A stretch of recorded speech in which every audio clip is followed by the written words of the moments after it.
34-year-old maintenance man Dale Beauchamp is suing his former friend, 32-year-old Amy Rubino, for an unpaid loan. Amy says the money wasn't a loan until she turned down his proposal for marriage. She is countersuing for harassment. Order. All rise.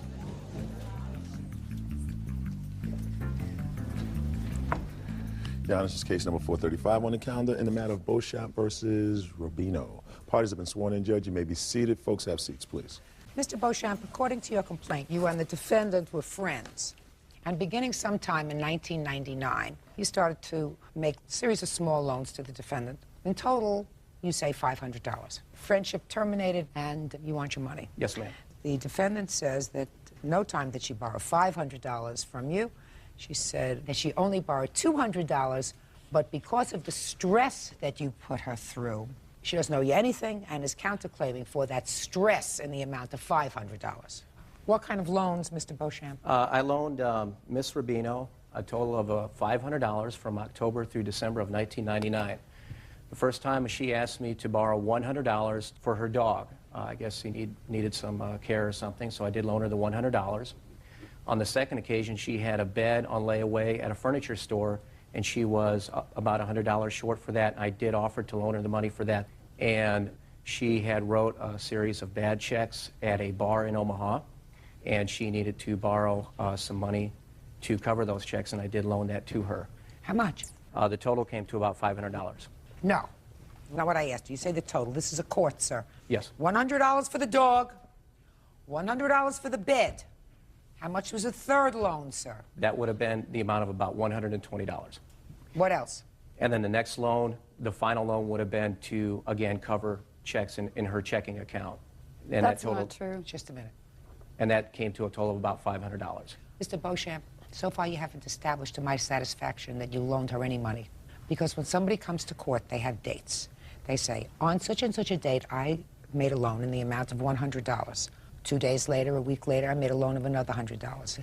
Then you don't tell me it was about $120. And after that, well, all of them totaled $500. You have no clue. You should keep a record of when you lend somebody money. I do have a letter in my possession that she had sent to me Then let me see in November. it, sir. Okay. Maybe that will help me. It's a letter written by Miss Rubino.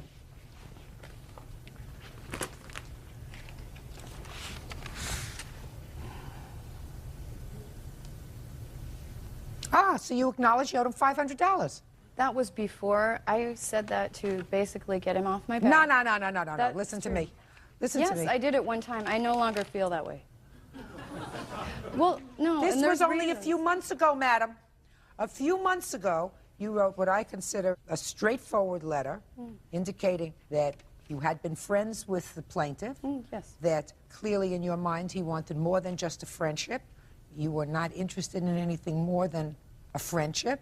True. And that you felt as if because of the way he feels, do I look as if I need help? Because of the way he feels, you shouldn't even continue with a friendship. Pretty straightforward letter and put very well. I have your name, address, etc., and will begin paying you the monies owed, $500, as soon as I am financially able. Thank you for your helping me as I was desperate. Okay. You should keep better notes, Mr. Beauchamp. It would make my life much easier. You're just lucky that you have this letter. Otherwise, you'd be out of luck. Yes, ma'am. Good. I'm listening. I do feel that I owe him $100 for my dog's situation. I do have a pet. No, listen to me. I borrowed that. Shh, Okay. listen to me.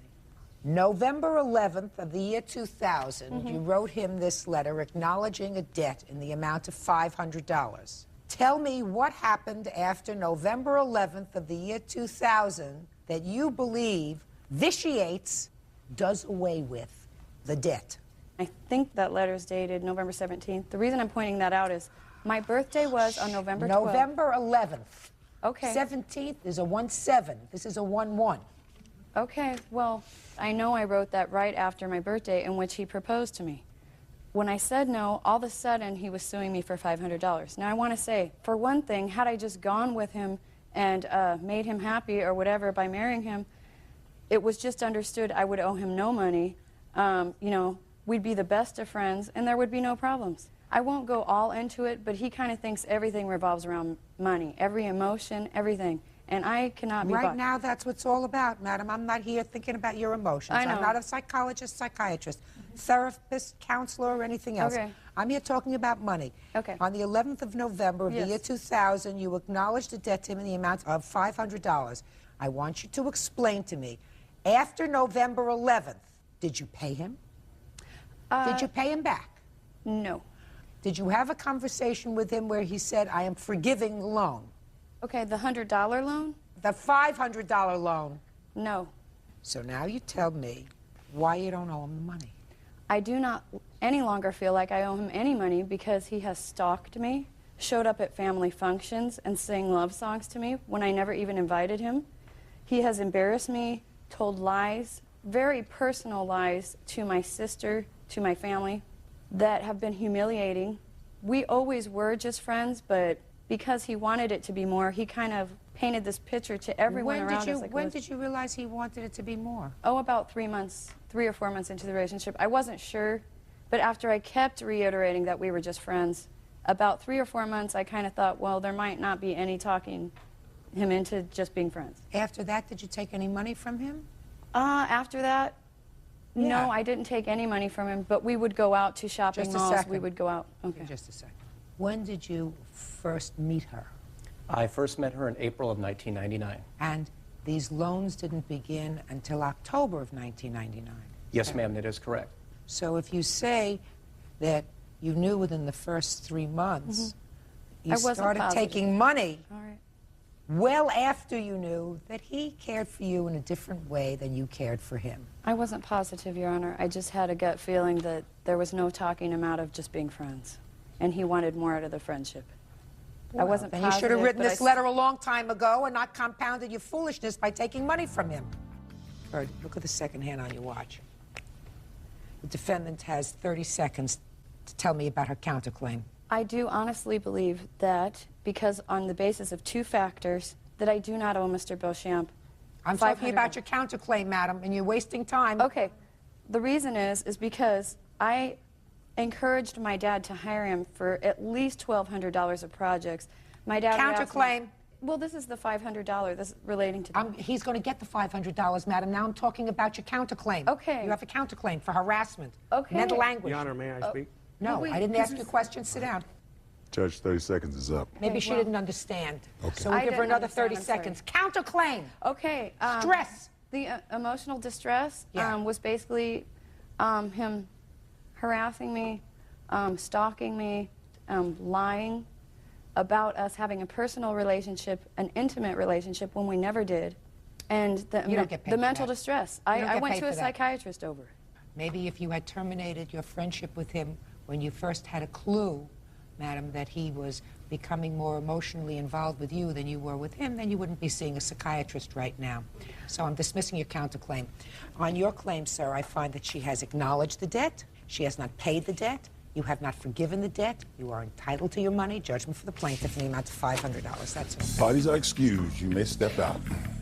What's he going to be, Mr. Beauchamp or Mr. Beauchamp? I don't have great animosity towards him as long as he stays at least 200 feet away from me at all times. Honestly, I have no hard feelings towards her at all, and I promise I'll stay away from her. And now the next case.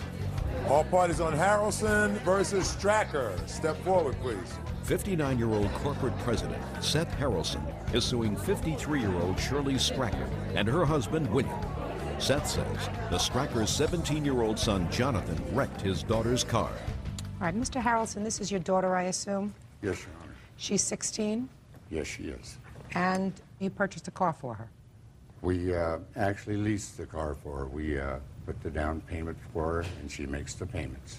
And according to your complaint, there came a time when your daughter was out with her new car. You can stand up here with your father. And the defendant's son was there, and he asked if he could drive the car, right? Correct. And you said okay. After asking him if he had a license. You asked him if he had a license. He said yes, Yes, Your Honor. and you let him drive the car. Yes, Your Honor. He had an accident, and you want the defendants to pay for all of the unreimbursed expenses that your insurance didn't cover. Mr. and Mrs. Stracker say they didn't have the confidence in their son to let him take driver's ed, to let him have a driver's license. They told him they did not want him to drive yet, and that they should not be held responsible because your daughter let him drive the car. It's a very interesting scenario. Why don't you stand up, sir? Did you and your dad ever have a conversation about letting any of your friends drive your car? I believe so. Of course you did. I mean, that sounds normal. That Right? car was for her use only. Right. So why did you let him drive the car? Because at the time I was tired and my boyfriend was going to drive the car, but he asked and offered if he could drive, and so I agreed. Well, did you have your father's permission to let your boyfriend drive the car? No. I assume that your boyfriend has driven the car before, Yes. without your parents' permission. Yes. You didn't know that anybody else was driving this car, I assume. Wasn't aware of it. I'm sure. I've had kids of my own who were 16, who I had this discussion with 5 times over. But we know nothing until after it happens, and then we get smarter. Right. Tell me about the accident. We were coming down the street, and upon making a right turn, he stopped in the middle of the lane because he almost missed the street he was supposed to turn right on. And he went to make the right turn, but he made it too late. He pulled into the opposing traffic lane. An oncoming car was coming. He jerked the wheel to the right. He hit off of a curb. The impact from the curb sent us all the way across the other side of the street onto another curb, a lawn, and into a bush, which stopped us from hitting the fence. What happened when your father found out that he was driving the car? He was angry. I was grounded for a while. Now, when did your son turn 16? July 16th. Did he ask you to take driver's ed and all that other stuff that kids ask you to take? Well, I don't recall if he asked me, but I had planned on letting him take it later on, you know, but not now. Why? Well, I have 4 sons, and my 3 older ones, I did not allow them to get a car or get their license until they were able to pay for their own car, their own insurance. So, and this was just the rules, so that was the way I was going to have it with them also. Did you tell him that? Well, he knew that. Yeah, I've told him that. What's your first name? Jonathan. So you never took driver's ed? No. So tell me why you asked Lacey if you could drive the car. Well, I was just joking around. I didn't really think that she'd let me drive the car. And then she did let me drive the car, which was surprising because she actually did know I did not have a license. How did she know that? We've known each other for a while. Everyone in our group of friends makes fun of me because they know I'm not getting my license till I'm probably around 18 or 19, so. That still doesn't answer my question, Jonathan. Why did you ask her if you could drive the car? Well, I wasn't really thinking that she'd let me. I was just joking around. It was supposed to be a joke, like. Okay, so now it was a joke, and then she said okay. Yeah. And then I stupidly got in the driver's seat, so. You knew that was wrong. Yes. Now, your mother has told me that there were clear rules in your family about not having a driver's license. Were there ever any discussions, arguments in your house, little tiffs about the driver's license? No, we never. What a good kid. I mean, I don't know if I could get away with that. Let me tell you why this case presents a problem to me, Mr. Harrelson. Ordinarily, I would say, well, he clearly is responsible for at least part of the damage to your car because he did, in fact, get behind the wheel, drove it, and he caused damage to your car, and why should you have to shoulder that yourself? The issue that's presented is, should his parents, who have done everything that they can to ensure that he not drive a car, they've made it clear to him that until he is responsible enough, he does not have their permission to do it, and they've acted on what they said. You felt you could trust your daughter, right? Correct. I think that my only rebuttal to that would be the fact, okay, my daughter is 16. She wanted to drive a car. I took the time to take her out to parking lots, to school grounds, to big areas where there was no traffic to teach her how to responsibly drive a car. Okay, I took those steps. Nobody had a sign around this boy's neck that says, I do not have a license. He knows he doesn't have a license. Nobody put him behind the wheel of that car except himself. No, you're Now, wrong, sir. so- No, Mr. Harrelson, that's where you're mistaken. But for your daughter's permission, he would not have been behind the wheel of the car. And while you may have given her driving lessons and taught her how to drive responsibly, she still lacked the judgment and the maturity to be able to say to Jonathan, sorry, Jonathan, you can't drive my car whether you have a license or not because I've made a promise to my parents. So that my problem is, if I could hold Jonathan here partially responsible, I would do that. He's a minor, so I can't do that. I have to find that his parents knew or should have known or in some way enabled him to do what he did. And I find that quite to the contrary, they did everything to avoid his being behind the wheel of a car. That's why his parents aren't responsible. Now, if they knew that he had done this sort of thing before, I would say, yes, they are at least partially responsible. But I, quite frankly, Mr. Harrelson, cannot find them partially responsible. He is. I mean, she may have given you permission, given you the car keys and turned the car over to you, but nobody grabbed you by the throat and put you into the car. So, Mr. Harrelson, I will certainly tell young Jonathan here that he's a very young man, and if he wants to start his life out right, taking care of his own obligations, and if you want to be mature enough, and if you want to drive a car before you're 50 years old, because I guarantee you, I'm looking at your mother in your mother's house, you ain't going to drive a car so soon. Now, in the law, because Jonathan is a minor, I cannot enter a judgment against him. I could enter a judgment against his parents for contributory negligence, because he was contributorily negligent in this accident. But I would have to satisfy myself that they in some way either knew, actively or tacitly, or encouraged him to get behind the wheel of a car, any car, and that would be by participating in him getting a license, by participating in driver's ed. Quite the contrary. In their case, sir, he was told, you can't drive. But you have to understand, Mr. Harrelson, but for the actions of your agent, and in this situation, your daughter was your agent, because you chose to give her a car. You gave her certain rules, which she violated with regard to other people driving the car. So, but for her actions, we would not be here today. Therefore, I can impugn her negligence in letting him drive that car to you. His parents didn't allow him to do that. And if I were to say that they were financially responsible to you, I would be impugning his negligence to them. And they did everything that they could to see to it that their son did not drive a car until they thought he was responsible. I'm telling you, your daughter may know how to drive a car, but she violated your trust on many more than this one occasion. So grounded is one thing, but I would rethink it in any event. For the reasons that I've outlined, your lawsuit is dismissed. That's all. Parties are excused. You may step out. 26-year-old student Eileen Valerio is suing her former live-in boyfriend, 25-year-old sales rep Roger Hall, for his portion of an apartment lease and other bills. Roger is countersuing for the return of his belongings and for a permanent scar on his face. Order. All rise.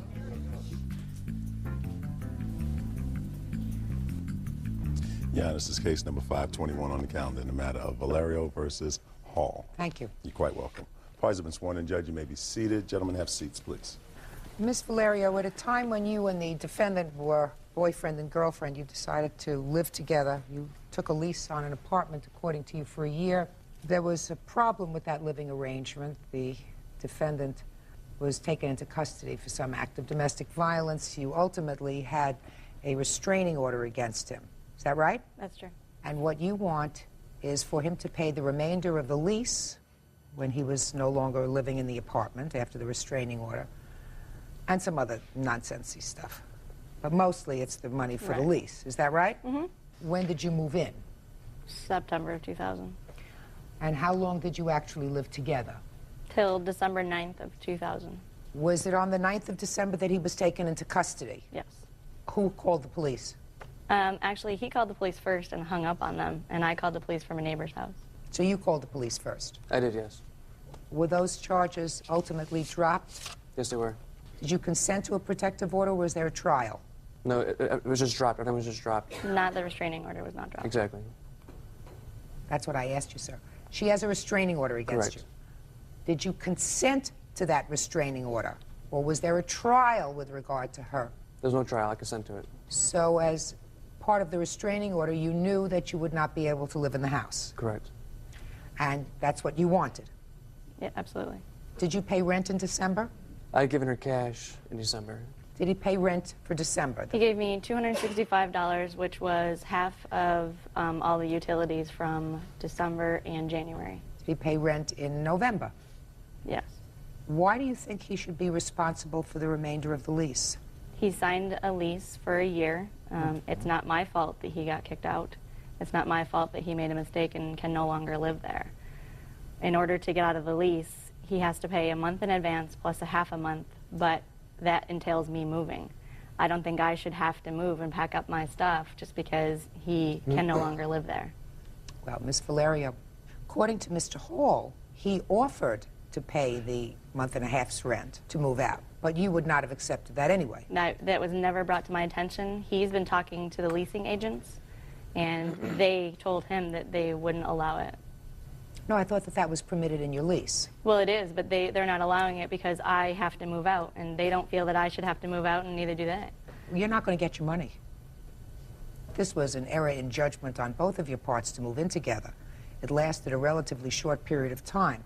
He is precluded from living in your home. He consented to a protective order. If you have the ability to minimize your losses, even though that involves you moving, you can't expect him to support you. You're not married to each other.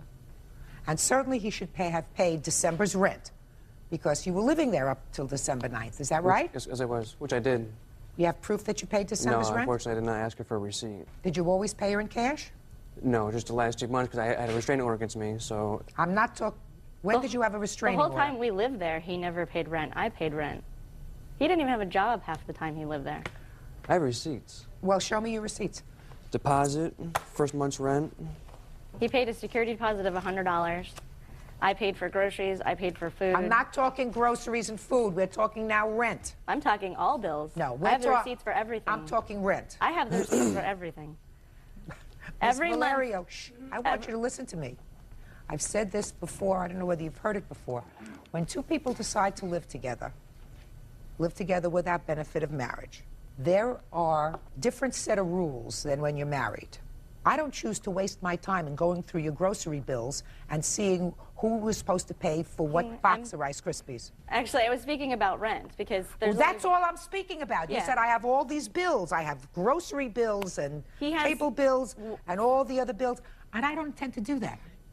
The crux of your case is about a lease to which he obligated himself, and to which he was prepared to sign off, pay the month's rent, get off the lease, but it would involve you moving. And you said, I'm not moving. I was never asked. Just a minute. Yeah, it came up. I want to tell you something. It came up, Miss Valeria, because you were too quick to say, I don't think that I should have to move because of his actions. No, I heard that from the leasing agents. That's the only person I heard it from. I never heard by letter, by nobody. If you heard it from the leasing agent, then the leasing agent said to you, he came in trying to sign off on the lease. You mean it just came up, you said, how are you, leasing agent? Good morning. And the leasing agent said to you, you shouldn't have to move because of something he did. Is that how it came up? No. All right. You know, don't give me... Oh, I know. Too smart. All right.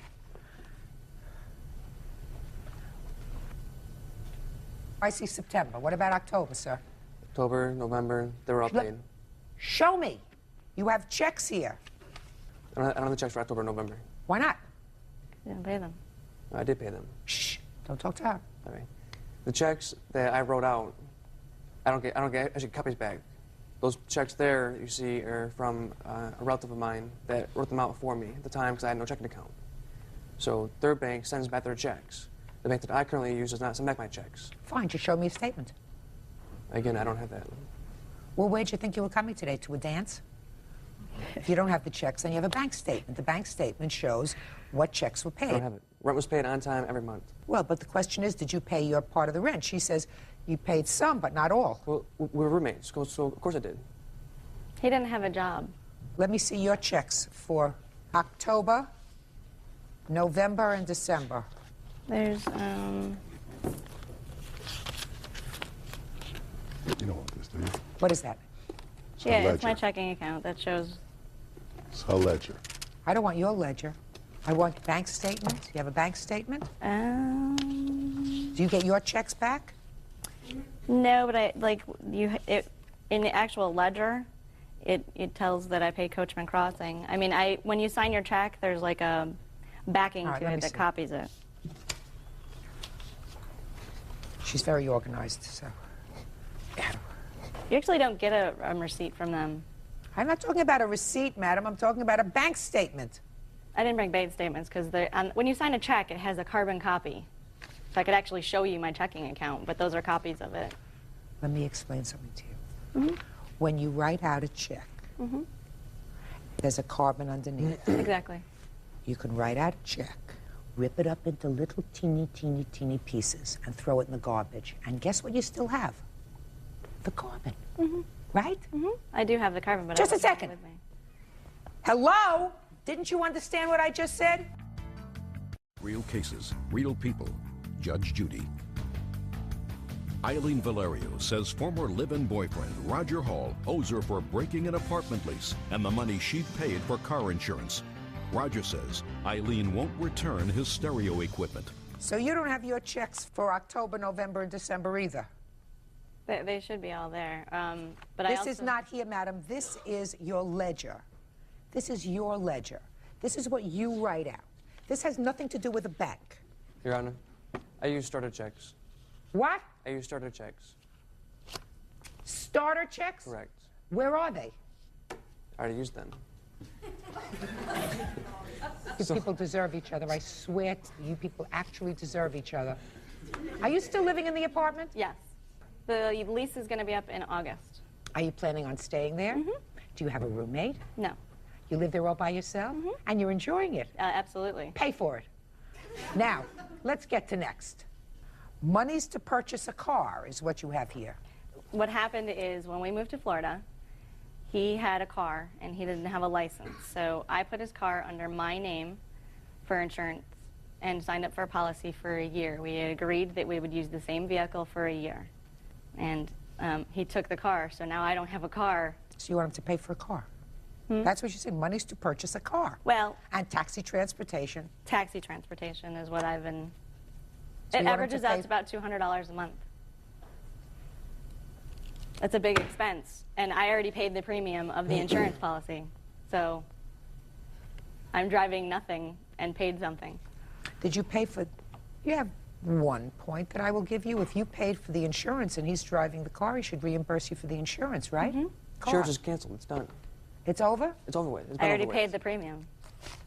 $626. For how... Well, There's no way. just a second. When did you cancel the insurance? Months ago. No, last month. He took the car, so I canceled the insurance because I don't... Oh, he took the car, you canceled the insurance. What are you bothering me for? Because I paid the premium already. I paid a year's worth of insurance. Then they will reimburse it to you. What's next? And he's not paying for your taxi cab bills. What else? I'm without a vehicle, so I don't get reimbursed for that. No. It's my vehicle. So do I look like I need help from you? Huh? No. Miss Valerio, you tried a situation, it didn't work out, cost you a couple of bucks. What are you bothering me for? Let's get to your counterclaim, which is equally nonsense. Now, you say that she has of yours, sir, some property. Correct. And you also say that she damaged the car that she was driving around in, which is your car that no longer has insurance. Correct. All right, let's start with the damaged car. When did she damage your car? When she was driving it? When I picked the car up and drove it out of the parking lot, You mean after you separated? after we separated, I had to escort. Yes, After you the picked piece. the car up and you drove it out of the parking lot. What happened? Well, I drove it home and started smoking real bad. It started smoking. Correct. So? Reason why? Because there was no oil in the car. Yes. So it caused damage internally. Why didn't you put oil in the car? Well, I did, but damage was already done. Why didn't you put oil in the car before? You think that she sucked out the oil from the engine? Before when? Just a second. You think that she sucked out the oil from the engine to spite you? Whether she's saving it or not, I don't know. Well, I don't know either, so what are you bothering me for? It's your car, make sure it's got oil. Next. What's next? What's next? You tell me. That's you're next. Good. VCR, stereo, and permanent scar. Correct. As you see, this is not the case of the century. No. And I don't take it really seriously. All right. Do you have his TV first? No. Do you have a TV? Yes. Where did you get it from? I bought it when I was 20 years old with my tax returns. And that's the only TV that you have? Yes. And what about the TV that you're talking about? It's a 13-inch TV, Emerson. Color TV, remote control. Where was that? Do you have any idea? I believe it was in a box that he took from the apartment. But you don't have it? No. All right. Do you have his VCR? No. Do you have a VCR? No. Yeah, well, yes, mine. 2 of them. Both mine. You have 2 VCRs? I have one in the bedroom and one in the living room. One belongs to me. How did you get it? I bought it. When? 95. In 1995? Correct. Receipts, manuals. Oh, perfect. Good. He gets 1 VCR back, madam. 1 VCR for the defendant. And if you want to watch a movie, go in another room. What about stereo and speakers? Do you have that of his? When actually he left the apartment after he had been arrested, we had a phone conversation, which my witness here actually heard, that when he moved out, like the clothes he has on right now, I bought. Everything in the apartment I bought. He told me that because he was moving into his parents' home, he would have no room for it, and whatever was left there that he didn't take, I could have as payment to put towards anything else because he was buying something new. Did you say that to her, Mr. Hall? No, I did not. He actually heard the conversation. I would never give up my stereo. Your name, please. Ray Marsh, Your Honor. How do you know the plaintiff and the defendant? We're best friends, and we used to be roommates, actually. You and the defendant? All three of All us three used to of be us. roommates in New York. Did you hear a conversation about any of the stereo equipment or anything else? Yeah, and the conversation that I had overheard. Overheard it in person or on the phone? On the phone. Were you standing next to the phone or you want an extension? It was on a three-way conversation. Go ahead, let me hear. Mr. Hall and Ms. Blair were conversing about this, and he had said that she could have the stereo equipment because he was going to be able to move into an apartment right away. He may have to move back in with his parents, and that she could have the equipment because he felt that was payment back for all the things that she had gotten him. Did you have that conversation? I had a conversation where I told her that I would leave it there for the time being because I had no place to put it. But when I come pick up all my stuff, I'm getting all of it at one time. Okay. Let's get to the permanent scar left on my face by Eileen. Scar on my face. From what? From her hitting me with a metal object. When was that? That's when I called the police. And I was arrested because I was the aggressor, they said. Charges were dropped. Do you have any medical report? No. Do you have any pictures? It's scared, it's scarred. Do you have any photographs of the incident? Actually, she does. Could I see them, please? I have a, from the injunction, he admits to doing everything. Well, he clearly has some marks on his face. He's clearly yeah, scratched him up real good. There's pictures of me in hit there him as up well. real good. And I see your pictures here. I didn't hit him with a metal object, actually. It was my nails. It looks like nails to me. Yeah. Looks like you really went after each other that night. Actually, I didn't. He punched me, and I was just trying to get him away from me. And my nails actually broke against the wall when he pushed me against the wall. And that's how he got the scratches on his face. I restrained her, Your Honor. You were what? Restrained her. I pushed her away from me. It's just the pictures, there's red marks. That's from restraining. I see it. In this statement right here in court, he admits to doing everything if you would like to I'd like look to at see it. He admitted himself into a 26-week course for domestic violence, and he actually overheard another conversation. That was court ordered. He didn't admit himself. Well, actually, he admits in there that he wanted to do it himself, and then he overheard another conversation where he wanted to admit himself into a mental institution. Ms. Valerio, let me ask you this question, madam. Do you think he has... Put the rubber band down. You think he... Put the rubber band down. You think he has mental problems? I think he has psychological problems that stem from childhood, yes. Fine. If you think he has psychological problems, why in the world would an intelligent person want to keep property like his stereo equipment that it appears that he now wants? Even if he once said to you, in the heat of a moment, you can keep all that stuff, I don't want it.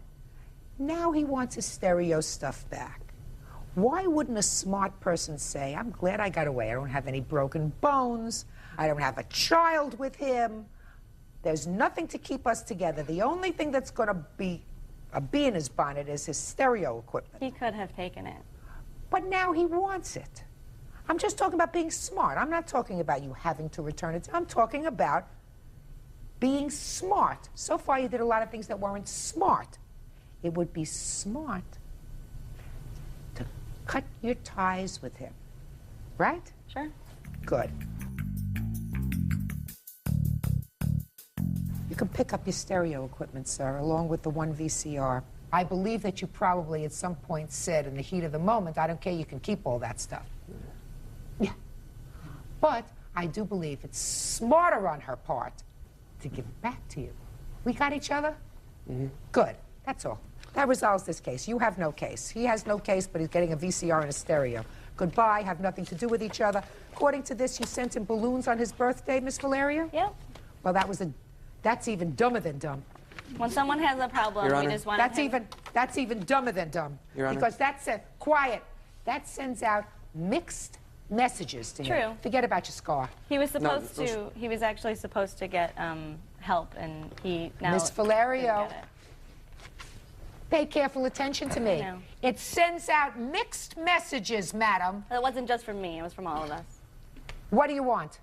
This is a copy of a returned check that Miss Valerio had forged my name. There's nothing about, in your countersuit, anything about a forged check. Actually, this has just brought to my attention recently. Say goodbye to him, will you, please? Goodbye. Parties are excused. You may step out. Thank you. 29-year-old homemaker Melissa Thomas and her son, 10-year-old Austin Saffil, are suing 39-year-old custodial worker Carlissa Jackson and her son, 12-year-old Joel. Austin claims Joel punched him in the face twice, breaking his nose. Order. All rise. Now, this is case number 516 on the calendar in the matter of Thomas versus Jackson. Parties have been sworn in, Judge. You may be seated. Sir, have a seat, please. Miss Thomas, it is your claim that the defendant's son broke your son's nose. Correct. You want to tell me what happened? Well, I was walking down the street because my friends said they were going to play football that day. None of them were out there. And then Tyra and Jatisse, the two girls that were like friends that lived down the street, and they were yelling out the window. And I didn't understand what they're saying. I was like, well, I'm gonna go home. Then Joe started coming to me, and he was like, what's up, what's up? And then he hit me in my nose. And then I said, I don't want to fight you, and then he hit me in my nose, and it started to bleed. So were you alone at the time he came up to you? Yes. Okay, now let's come to you, Miss Thomas. How did you find out about your son's nose? Well, the young lady, Tyra, is one of the girls that was with him, came running up to my... I thought you said you were alone. But they were coming out the door at the time. So as he walked up to me, they were coming out the door. So one of the girls came to your house? Yes, and she came running up to the door saying, hurry, hurry, Austin's bleeding, he needs you down the street. So I went running down there, and I saw him with his head back like this. There was blood everywhere, all over his clothes, on the ground. And I ripped off my tank top and put it to his face, and I asked him, do you know who did this to you? And they said, it's Joe, and he's right around the corner playing basketball. I said, take me to him. Take me to him right now. And I said, so you're the one who broke my son's nose. And he said, I ain't got time for your drama, B. And started going off on me. Like I was bothering his game of basketball when he just broke my son's nose. I said, so what, you just are going to break my son's nose and act like it's nothing? He's like, you know, and I'm like, okay, I'm not going to stand out here and argue with a bunch of kids. So I went home, I picked up the phone, I called 911. The cops came out, took him home to his cousin. I had him delivered in a cop car. Now I'll hear from you. At first I was walking home from school, and then my best friend asked me did I want to play basketball. So we was over his house playing basketball. His sister Tyra told him that some little boy around the corner was messing with her. So we went around the corner, and as was about to fight him, I stepped in the middle and I told him not to hit him. Then he was talking stuff, and he called Who's he was talking stuff? Austin. Did you know him from before? No, never seen this. So what kind of stuff was he talking? He was like, I'm not scared of him, I'm not scared of him. And then he called me a B, and then I just took off my jacket and I hit him twice. You think that's okay? Yeah, if I felt like if I wouldn't have hit him, then he would have hit me. But he didn't hit you. I felt like he was about to. What made you think he was about to hit you? Because the way he looked at me. The way he looked at you? The way he looked at me. Now, after you hit him twice in the nose, you went back to play basketball. Yes. And then his mother came up to you. She just told me that you cursed at her. No. Yes, you did. Well, she was cussing at me. She actually threatened me. Well, how did she threaten you? She said she would get a 15 or 16-year-old on me, and she said she'll kill me. That's when she stepped down the street like she was going to hit me, but my best friend, he stepped in front of me and told her to go on because she's not hitting me. you have a police report? Yes, I do. Were you arrested? Well, took it home, yeah. After you were taken home, did you have to appear in juvenile court? No. Why didn't you press charges against him? I did press charges, Your Honor, but they were telling me even if I filed and received a misdemeanor on him for the assault charges, the only pain and suffering or anything that I could get was $300. I'm not talking about that. I'm talking about teaching him a lesson. How many times have you been in a police car? Just twice. When before that were you in a police car? Some little kids was busting windows, and they mistakenly put me in the police car on accident, and it wasn't me. It wasn't you? No. Let me see your bills.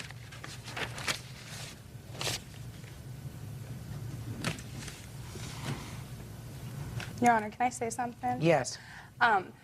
You know, and also when Austin had, after he had broke his nose, he told my son, he said to everybody in the neighborhood, he kept saying, well, that's what the white boy gets. That's what the white boy gets, you know. And my son, granted, he is light-skinned, but I don't care what shade you are, you know what I mean? This isn't about what color you are. It's about violating my child. Absolutely right. So that was another thing, because they think he's a white boy, and he's not just a white boy. No, he's a boy. Right, exactly. He's a boy. What? I don't feel like it's a racial thing here because my son is not racist, not at all. He may not be, but he certainly has a little bit of a violent tendency. I mean, that's all kids is like that. When No, you're all kids aren't like this that. he was. All kids aren't he like was that. cursing too. Cursing So- is one thing. Listen to me. Your son went up to him, came around the corner, came up to him, and hit him in the face because he didn't like the way he looked at him, according to him. No.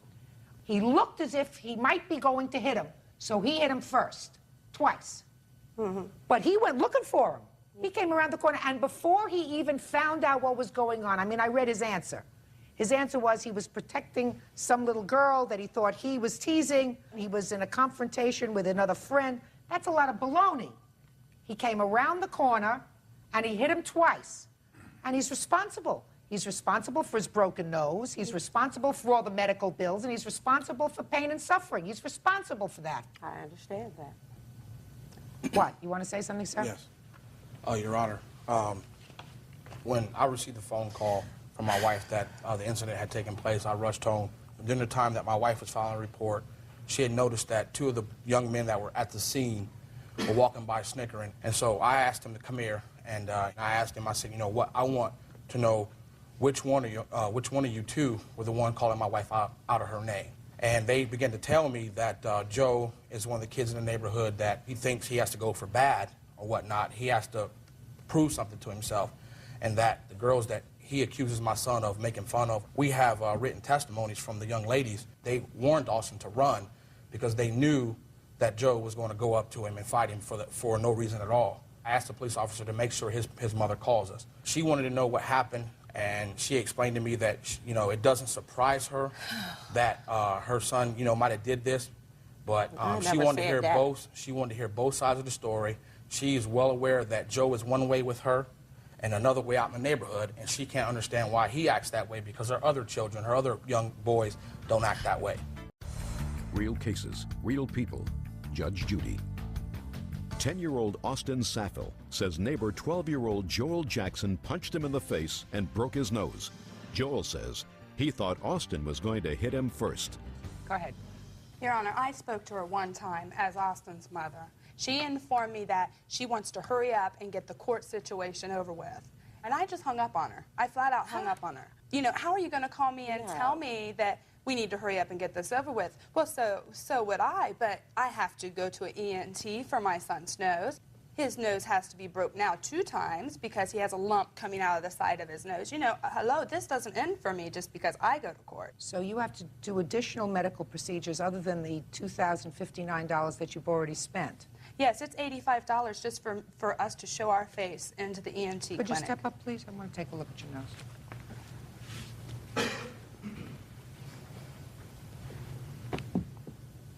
Where is it broken? It's broke right down here, right in here. You have any medical report in your file? Yes, I do. Can I see you step back to your folks, please?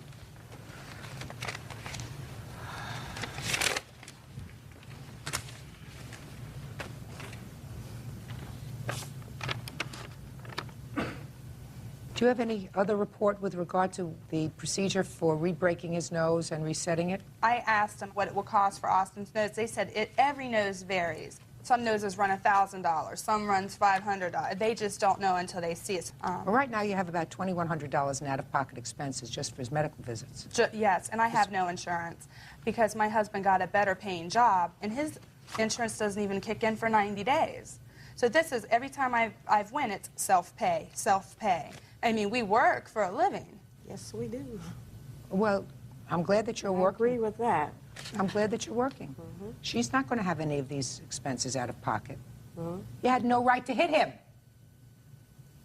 Don't look up at the sky. You're just very, very lucky that they didn't pursue this matter in juvenile court because they probably wouldn't have put you away, but you would have had a record. How old are you? 12. 12. So you would have had a record at age 12. That's not very smart. How many brothers do you have? 2. They ever been in jail? No. They nice boys? Yes. Good. So you have good examples at home. What happened to you? Nothing. Ever been suspended for fighting in school? Yes. Yeah, sure. How did I know that? How do you think I knew that? I don't know. Wasn't that a good question? Look, I'm only giving you your medical bills up until today, plus some additional costs that you incurred. But you may have to bring an additional suit once you have additional medical costs, because I can't anticipate what those medical bills are going to be. Do you understand? Yes. So I'm issuing a judgment for the plaintiff in the amount of $2,500. It covers your bills until today. Thank you, Your Honor. That's all. Parties are excused. You may step out.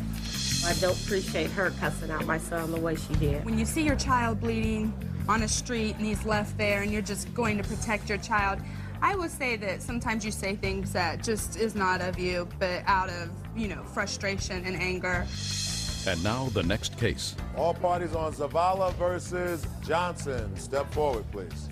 20-year-old salesperson Brooklyn Zavala is suing her sister-in-law, 23-year-old restaurant manager Tiana Johnson, for babysitting fees and damage to her vehicle. Mrs. Zavala, the defendant is your sister-in-law. Yes. According to your complaint, you provided daycare services for your sister-in-law's children. Yes. Then she decided to move. You did provide childcare for a few days, for which you were not paid. Correct. And then on the day that your sister-in-law was moving, it is your claim that she damaged a car of yours. True. What was your arrangement with regard to the childcare? I was to get paid $2.37 per hour. How did you come to child. that figure? Because that's what the state was allowing her to get. I was just to get the whole check from the Health and Welfare Office. I got a check for May, June, and July. And then in August, I watched them for 5 days. Which 5 days in August? 2nd, 3rd, 4th, 5th, and 6th. Ms. Johnson, did you get a check from the state for those dates in August? No, I did not. Why? Because they were taking me off that program at that time because I was moving. She was supposed to get a check. I have record right here that it got sent back to Health and Welfare. Let me see. From her caseworker. My caseworker told me that I was not getting a check for that month. So it was returned? Right. So she did not, you're not claiming that she got the money and just didn't give it to you? Right, I just didn't get paid. Well, she's not going to pay you. You have to get your money from the state. That was your agreement. They only pay a portion on that, so she would also have to pay on top of that. Why? That wasn't your agreement. That wasn't your agreement, Ms. Zavala. True. Your agreement was that whatever money she received from the state, you would get. Right. And you never got any additional monies in the months that you did watch the children. True. Right? So why would you expect additional monies in August? I estimated it from $2.37 for each child per hour. Do you understand what I'm saying to you? I do. I don't know what we're fighting about here for 5 days worth of daycare. If two people who are related to each other, except maybe the fight's about this damaged truck. So you want to tell me about the damaged truck? Well, the morning of the 8th of August, we got a phone call saying we needed to come to Tiana's. Tiana had something to tell us. We were told she was leaving town because she was scared to death if her husband was going to kill her, which is her witness right now. Go ahead. Her brother and her also got in an argument, and because he was telling her that she shouldn't pick up and leave like that with 3 children. Who should she leave the children with? We were going to offer, or Sean and Christine, and then Delano and Amanda, which is also her brother and sister-in-law. Okay. What happened when she left? Well, we helped her pack, and a couple hours later, she just was leaving, wasn't watching where she was going, and backed into my car. She said sorry, didn't even get out of her van, and then left. She was upset, I assume, right? No, she was fine by then because we were just packing up and leaving. She was in a hurry to leave. Why do you think she was in a hurry? Because she had to meet with a couple people in Oregon that she was going with. She said she had to leave because she was deathly afraid of her husband. You don't think that picking up and leaving and packing up very quickly and leaving with your 3 children, you're upset? I mean, I'm not giving... That happened a month or 2 prior to her leaving. She was still going up and taking the kids up to his house. Because he's their father. Until 2 o'clock in the morning, and she's deathly afraid of him. These are the car estimates and pictures. I also have a blue book value of the car as a trade-in and as retail value. Well, you definitely hit her car. She was parked at an angle right in my blind spot on a cul-de-sac, which you're supposed to be parked with the curve. She was parked straight out this way. And when I was backing out, I could not see her, and I hit her like this. Okay. $900 worth of damage. And the blue book value of the car as a trade-in is $375, and the retail value is $1,400. Mm-hmm. I think that's a large amount for damage. It's almost as much as the car is worth. So what do you think the right thing to do is? Actually, 4 days before she filed this suit, I had told my brother that I was going to give them some money. And she has not tried to contact me, tried to resolve anything, to even try to work out a payment or anything. Well, what is everybody so mad about? I think she's mad because I left and she was out of a job. No, because I went and got a job 2 weeks later. All I heard that day that I was leaving was, what about the check? What about the check? No, you know, I'm going to miss you or anything. It was all about the check, No. the money. Wrong, because I was trying to talk her out of going. I was scared for the kids' welfare because the van wasn't going to make it to West Virginia. Did it make it? No. No. She left it on the side of a highway and with all of their belongings in it, pretty much. No, I didn't. I got the belongings there. My children were safe. My children were back safe. Did the van die? The transmission went out. How did you get to your final destination? With the rest of the party that I was traveling with. We had 3 different cars going. Where were you going? Just my own. To West Virginia. To what? I had some friends up there. Who were the other people? To stay there. Some cousins, longtime friends of the family. Well, were they going to live too? Mm-hmm. You just decided to all leave at the same time to go to West Virginia to live? Right. There was a lot of circumstances following that. Well, just give it to me in 30 seconds or less, would you? Okay. They were deciding to leave, so I went over there. They offered me to go with them, so I decided, yeah, I would Where go. were you all going? I mean, were you going to a farmhouse someplace? Where were you going to live? No, I have a really good friend that lives up there, and she offered for me to stay with her. How long did you stay there? I stayed there a matter of 2 months. And then where did you come? I had to come back to the state of Idaho. Why? For a custody hearing. And then you reconciled with your husband? Somewhat, yes. What does somewhat mean? We're working on the situation. Do you live under the same roof? No. What? Can I stand up? Of course, if you want to speak. Yeah, what I was told by his mother was that... It's hearsay. Well, even he admitted it.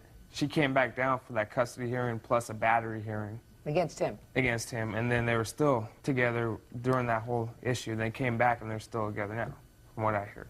I guess. And the whole thing with the car is, when she was up in West Virginia, I talked to her, said, you need to start making some payments. And that was like almost a year went by and nothing happened. You owe them $900 to fix their car. With regard to the money for your 5 days of babysitting, I suggest that you take that up with the state. Okay. Do you understand? Yes. Good. Judgment for the plaintiff in the amount of $900. That's all. Party's up. Teeters, Holman versus Slatter. Step forward, please.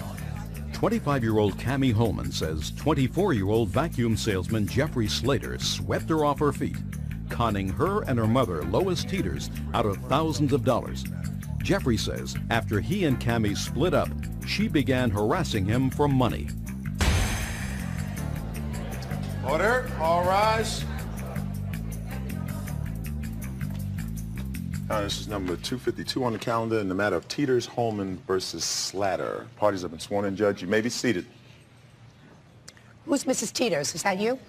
Miss Holman? Ma'am. Mother and daughter. Former live-in boyfriend. Correct. I have two complaints here, and according to both complaints, at some point you met him and he moved into your house. And did you move in there with your child, sir? Yes. You have a daughter? Yes. How old is she? 3. You have custody of her? Not full custody, no. Were you living with her full time when you moved into their house? With my daughter, partial time, half and half. And according to the complaint, during the time that he lived there, each of you were foolish enough to let him use a credit card, and he ran up substantial bills on those credit cards, and then took off. Why don't you start? First, what prompted you to let him move into the house? Well, I was going to rent a room to somebody anyway to help me make ends meet, and they were getting together, and he was interested in moving out from his mother's place. She was driving him nuts or something, so he needed a place to live. So it worked out. It seemed fine for both of us. But according to these papers, he moved into your daughter's room. Yes, they were a couple by then. So that didn't help to pay your bills if... Well, he was going to pay rent, yes. He was paying rent. He was paying rent? Yes, he paid the rent. How much rent did he pay? $400 a month. Okay, now would you mind telling me why you gave him a credit card? It started out just, you know, he wanted to make some purchases, and he only got paid every 2 weeks, and he was gaining weight, needed clothes and what have you, and he would give me a post-dated check.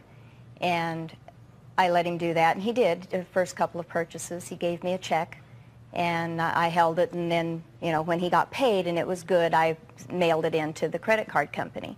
Did you give him his own credit card, or did you just let him use yours? No, he had authorization. Cammie has copies of my cards. We have, you know, 2 cards on the account, so if she was with him and they were shopping, they would get something and put it on my card. And he gave me a check and paid me back. So the first 2 or 3 times, you know, that was swell, it worked. And he wanted to make some larger purchases, and the arrangement... Like what? Oh, well, he was trying to build his car to race, so he wanted like a transmission, and he had this good deal and a converter and different things that he was buying. And the arrangement was that he would make the payments to the credit card company, and that worked for me because then I didn't have to come up with the minimum. My minimum would be met. And he would get behind, like it would be 2 or 3 months. I'd get phone calls from the creditors, and they'd say, "You're behind," and I would check with him, and he'd say, "Oh, I mailed it, I'll call them and straighten it out." So he did make some small payments on the minimums on the account. I can't say for the first few months because it would be 2 or 3 months before he made a payment, but you see, you know, okay, now over how a much period does of he owe time. altogether on your credit card? Take it out. We'll show it to him. Together with the purchases. The total that I have mine made up for is $4,926.60. That's documented amounts. Okay. Have you shown those to him, those charges? Yes, he has copies. He You has have been copies given of those, copies sir? in the past of all I've had of them. copies. I don't have them with me now. But you've seen them? I've seen them, yeah. Good. Now, what about your credit card? Okay, my credit card started out with he needed a gas tank fixed in his 68 Camaro because at the beginning of our relationship, that was his transportation to work. He didn't have the money. First, what prompted you to have him come into your house? How long had you known each other before you decided to move him into your house? We were friends before, and then we got together, and we were together every day since. And so How long? How long? Once we got together? Now, how long were you friends first? Oh, May of '96. Yes. And then got together July 4th. Of '96? Yes. A really long courtship. At least 8 weeks. Well, he's a very smooth talker. I was also coming out of a bad marriage, and it's nice when someone tells you, you know, all these wonderful things about you and makes you feel wanted and loved, which is what I needed at the time, I guess. And I think he played on that too, but that's a personal thing. So he moved in? Yes. And we made a room for his daughter. She had her very own room. My mom and I purchased all the stuff to decorate it. We made them, it was their home. Are any of these bills for what you did in furnishing his daughter's room? No. And Tiffany has her bedding and stuff. Her mother has it. She uses it with Tiffany. But those were gifts. Right, those were gifts, yes. Okay, but so now tell me about how you came to give him your credit card. He needed a gas tank, like I said, the repair, and he didn't have the money. And, you know... Did you know that he was already using your mother's credit card? No, he hadn't. He used mine before he used my mom's. Did you know that he had used your daughter's before you let him use yours? I don't really remember if I knew it specifically that he had. Go ahead. So we got his gas tank repaired. He was driving a long distance, and he'd run out, basically have to fill up just to get back home because it was all pouring out on the ground. And how much was that? That was $120. That's a rough. I mean, I have it of the credit card thing. Okay, but there are a lot of bills here, according to you. 3,000 some odd dollars worth. Judge Judy continues in a moment. She came in just ranting and raving because I was leaving. She didn't want me to leave. And then after she hit me, I defended myself and pushed her to the ground. Yes, I did. Real cases, real people. Judge Judy. 25-year-old Cammie Holman says the man she thought she loved, 24-year-old Jeffrey Slater, conned her and her mother, Lois Teeters, out of thousands of dollars. Jeffrey says Cammie is angry because they broke up. Give me an idea of what he was purchasing on your credit card. On mine specifically? Not yours. Robinson's May. He needed new clothes. Like my mom stated, he had gained weight when we got together. I guess he liked my mom's cooking. I don't know. So there were lots of purchases for new clothes for him, as well as one of his mom's Christmas present was purchased on my Robinson's May card. Did you purchase your mother's Christmas present on her credit card? She purchased it, yeah. He was with me at shopping.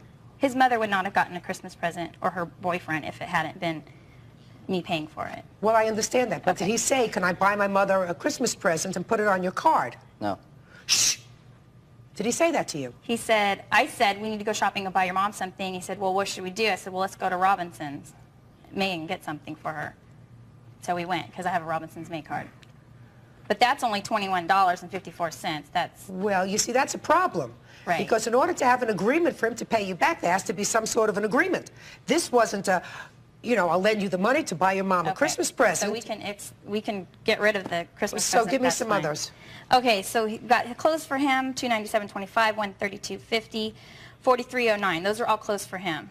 Give me some of the big bills that come up to $3,000. Jacob's electronic system, that is an electronic system for his '68 race car, his Camaro. It's an electronic system. And how much was that? Part of it was $515.44. The other part is $281.85. Does that, Mr. Slater, have a familiar ring to it? I know exactly what the Jacob system is. No, but does that bill? Yeah, the bill, no, I know exactly what it is. Well, then tell me about it, sir. Well, during the time that we were living together, I went ahead and we were building my race car, or at the time we were building it. What do you mean we were building your race car? They were helping me purchase items for my car. Yeah. And during that time, I purchased an electronic system for making the car run proper, and I went ahead, ordered it with their consent, and when it came in, as time came on, I gave money for it over a period of time. So you're telling me that you paid it all off? I'm not saying I paid everything, because a lot of the stuff that we had purchased were purchases together. No, not for your car. Just a second. I'm sorry. Let's just talk about the car. I mean, I read your answer, and you seem to say, I don't owe her anything. That these were things that were purchased sort of as a couple. A lot of stuff was purchased as a couple, yes, but as the car, over the course of time that I've lived there, I have paid money to the credit card companies How direct. much? Show me. This here, what I have in my hand, is basically a check register on two different things that shows I'm documentation. not interested in your check register, sir. Well, what I'm saying is this here shows what I paid, when I paid, and amounts. It shows nothing. Canceled checks show what you paid. Okay, well, I can get canceled checks, but I did not get any, you know. Well, where did you think you were coming today, sir? To a ball? You were coming to court.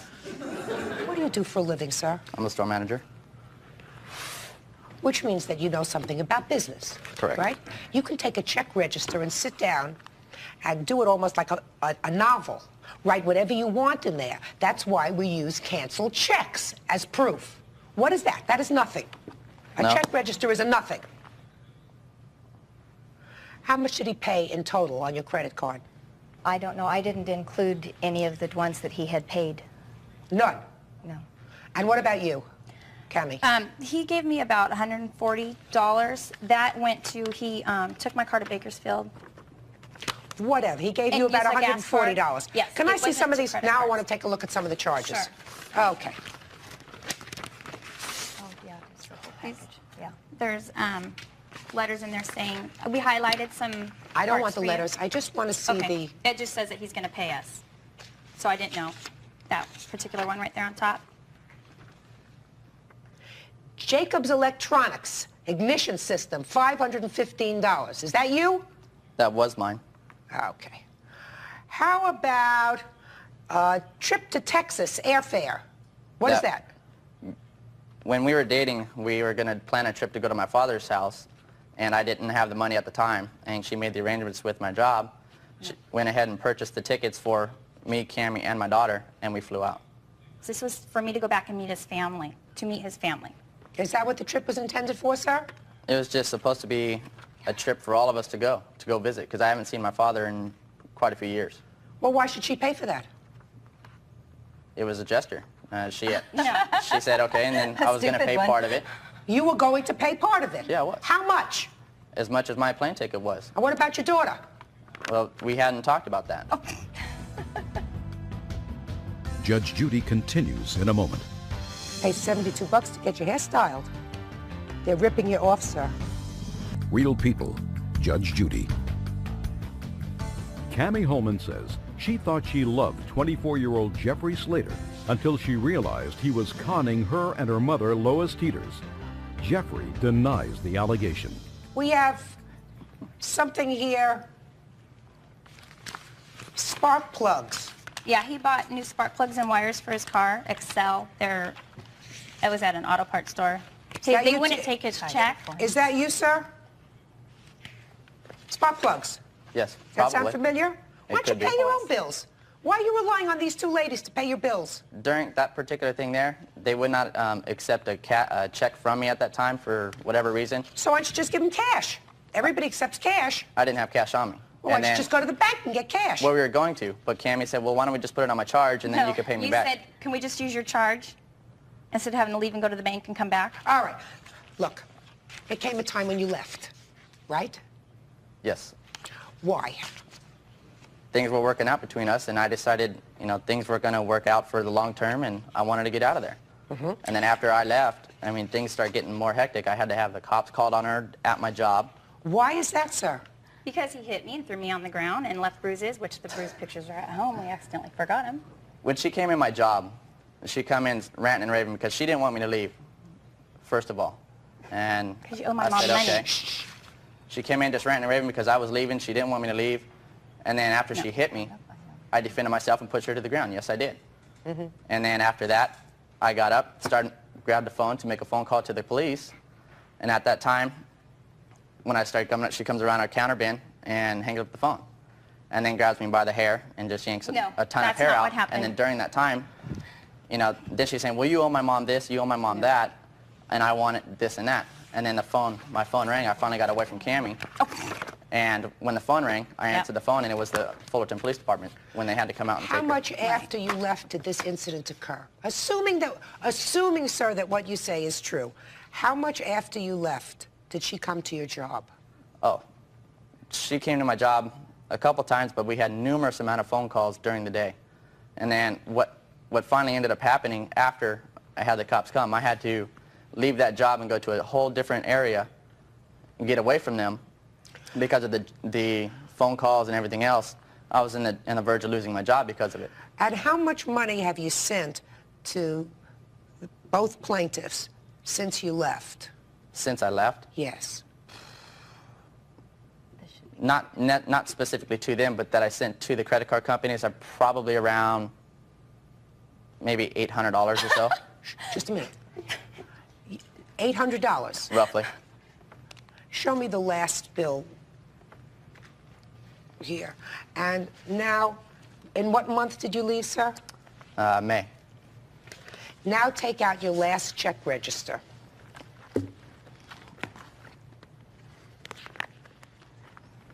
I love it when a game plan comes together. Your last check register, sir. Since May. This particular one right here is one of the last ones that I made. The last bill that came from NBNA and stuff, I think. May. What date did he leave? May 1st. May 1st. That's what time I told him to get out. He came Just and a second. Shh. Is your credit card MBNA? That's mine. That's yours. All right, so here we have MBNA, $140. And then we're going to go down, and I'm going to see if I can find, after May, the rest of the $800. Let's see here. I must be missing something. It might be right in April, too, when I paid some money. We're not talking about April. I'm talking about since you left, sir. Well, I speak English. Do you speak English? Yeah. You said after May, after you left, he gave her about $800, and that your check register is accurate. So I see May 15th, $140. I'm just looking for the rest of the $800. I see one in July to a Powerhouse Gym for $350. No, Just later. That's something else. That's something else. And that might be not be the most current one because I had to change bank accounts. No, this goes, sir, through all of the months. June, July, August. This does I know, everything. but I have 2 different checking accounts. Sir, you see anything written on my forehead? Huh? No. Who's Nicole? My hairstylist. Pays $72 to get your hair styled. He pays for his They're ripping you girlfriends off, as sir. Well, so far, sir, all I see of the $800 is $140. Nothing else. I see another $380 for your gym. You spend a lot of money between your haircuts and gym. Nothing for what you owe. Judge Judy is ready to rule. Sir, you have to take responsibility for what you do. These people are not related to you by blood. They are not related to you by marriage. Thank You God. had a relationship with this young lady. She thought it would work out. Maybe you did, maybe you didn't. In any event, you spent a lot of their money. Not only did you spend it, you enjoyed it, and you have the fruits of it. You're driving around in a car unless you sold it that they fixed. You're wearing nice clothes that they paid for. You have a nice stereo system that you listen to. And on and on and on, based on these bills that you say you saw. So you owe them the money. And your excuse that you didn't have an agreement with them is just a lot of baloney. I mean, I don't think that these are ladies that have an awful lot of money. And I think, furthermore, your conduct, knowing that you owe them the money, and spending in 2 months' period of time almost $800 on a gym and $70 to get your hair coiffed is a lot of nerve. So the judgment in the case is for one plaintiff in the amount of $3,000 and the other in the amount of $4,900. That's all. As I excuse you, may step out. Judge Judy will continue in a moment. And on the next... Parties on Coleman versus Smith. Step forward, please. 39-year-old Philadelphia transit worker Vanessa Coleman says a man she used to date, Theodore Smith, stole her car for 2 days, then returned it damaged. Mr. Smith claims he had Vanessa's permission to take the car and is not responsible for the damage to the vehicle. Order. All rise. Quiet in the courtroom. All rise. Judge, it's number 220 on the calendar in the matter of Coleman versus Smith. Parties have been sworn in, Judge. You may be seated. All right, Miss Coleman, you say that Mr. Smith stole your car. Yes. He said he borrowed it with your permission.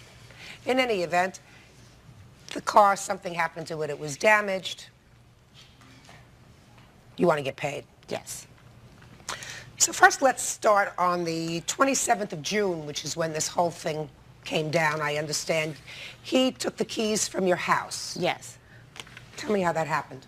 I had got home from work early this day, and the maintenance man, name is Derek, asked me if I could run him and Mr. Smith up to cash their check. He was a neighbor of yours? Yes, he's a neighbor. And so I did this, and came back home, and I knew I was going out that evening, so I came in to change, to get ready. So while I was in the house changing, Mr. Smith rang my bell. I asked who it was, and it was saying he responded, so I went to the door and let him in. So we were down there talking, and I noticed that I have a countertop in my living room that the keys were laying there. So I went back upstairs and told him that I was getting ready to go out that evening, and I left him downstairs. So anyway, as I got ready to come back down to leave, I noticed that my keys weren't on the counter anymore. So I figured, well, maybe I took them back upstairs. And I went back upstairs, and I didn't see the keys up there either. And I checked all in my pocketbook, and I couldn't find my keys. Didn't find the keys? So did you call the police? I called the police that evening because I waited to see maybe he would bring the car back. So I waited and waited, and I did finally call the police and report the car stolen that evening. Now, that was June 27th. June 27th. When did you get the car back? My niece found the car June 29th, which was a Sunday. And what was the condition of the car when it was found? Trying to move the car wouldn't move.